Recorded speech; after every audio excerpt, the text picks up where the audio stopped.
ഇന്ന് നമുക്ക് കടയിൽ ഉണ്ടാക്കിയ ഒരു ചെമ്മീൻ റോസ്റ്റ് ഉണ്ടല്ലേ, വളരെ എളുപ്പത്തിലാണ് നമ്മൾ ഈ ഒരു ചെമ്മീൻ റോസ്റ്റ് ഉണ്ടാക്കണം. സാധാരണ മിക്ക ആൾക്കാരും, ഞാനും ചെയ്യാറുണ്ടായിരുന്നു കേട്ടോ, ചെമ്മീനൊക്കെ വേവിച്ച് അതിന് ശേഷം സവാളയൊക്കെ ഇട്ട് താളിച്ചൊക്കെയാണ് എടുക്കാറ്. ഇപ്പം ഞാൻ അങ്ങനെയൊന്നും ചെയ്യാതെ ഈ ഒരു രീതിയിലും, കാരണം ഇത് എളുപ്പമോടെ മസാല നന്നായിട്ട് പിടിച്ച് കിട്ടും.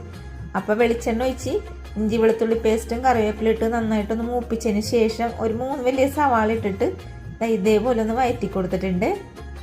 ഇനി വഴണ്ടിയതിലേക്ക് ഒരു 2 വലിയ തക്കാളി 2-3 പച്ചമുളക് ഇട്ടിട്ട് ഞാൻ വഴറ്റണില്ല കേട്ടോ, കാരണം പൊടികൾ ഇട്ടിട്ട് ഒന്നിച്ച് വഴറ്റാൻ നോർത്ത് കുരുമുളക് പൊടി, മീറ്റ് മസാല, അതേപോലെ മുളക് പൊടി, പിന്നെ നിന്നാണ് മഞ്ഞൾപ്പൊടി ഇട്ട് കൊടുത്തിട്ടുണ്ട് കേട്ടോ. നമ്മൾ എന്തോരം ചെമ്മീൻ എടുക്കണം അതിനനുസരിച്ച് സവാളയുടെയും അതേപോലെ മസാലകളുടെയൊക്കെ അളവ് കൂട്ടിയും കുറച്ചൊക്കെ എങ്ങനെ വേണമെങ്കിലും കൊടുക്കുക.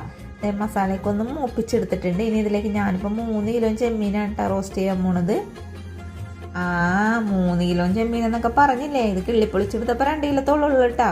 ഇനി ഇതിലേക്ക് ആവശ്യത്തിനുള്ള ഉപ്പിട്ട് കൊടുത്ത് ഒട്ടും വെള്ളം ഒഴിക്കാതെ ഞാൻ ഇളക്കി കൂട്ടി മൂടി വെച്ച് കൊടുക്കുന്നുണ്ട്. ഇടക്കിടക്ക് മൂടിയൊക്കെ തുറന്ന് ഇളക്കി കൊടുത്തായിരുന്നു കേട്ടോ. ഇന്ന് ചെമ്മീൻ റോസ്റ്റ് ഉണ്ടാക്കിയപ്പോൾ എനിക്കൊരു പറ്റിപ്പോയി, കാരണം സവാള എടുത്ത് കുറഞ്ഞു പോയോ എന്നൊരു സംശയം. ഞാൻ നോക്കുമ്പോഴേ ഗ്രേവി കുറവും ചെമ്മീൻ കൂടുതൽ. ഇന്ന് നമ്മുടെ കടയിൽ കഴിക്കാൻ വന്ന ആൾക്കാർ കുശാലായിട്ടുണ്ട് കേട്ടോ. എന്താണെന്നറിയോ, ഏത് കടയിലും നമ്മളൊരു ചെമ്മീൻ റോസ്റ്റ് ഓർഡർ കൊടുത്താലും കിട്ടണമെന്നാണ്. കുറേ ഗ്രേവിയും ഉണ്ടാവും, 2-3 ചെമ്മീനും. അത് 400 രൂപ 350 രൂപ കേട്ടോ. നമ്മൾ ഈ ഒരു പ്ലേറ്റിലാണ് കേട്ടോ, അതിനെക്കാട്ടും ഒരു ചെറിയ പ്ലേറ്റിന് മേടിക്കണത് 70 രൂപയാണ്. അപ്പം നമ്മുടെ വീഡിയോ ഇഷ്ടപ്പെട്ടാൽ ഉണ്ടാക്കാൻ മറക്കരുത്. അതോടൊപ്പം തന്നെ നമ്മുടെ ചാനൽ സപ്പോർട്ട് ചെയ്യാനും മറക്കരുത്. Thank you.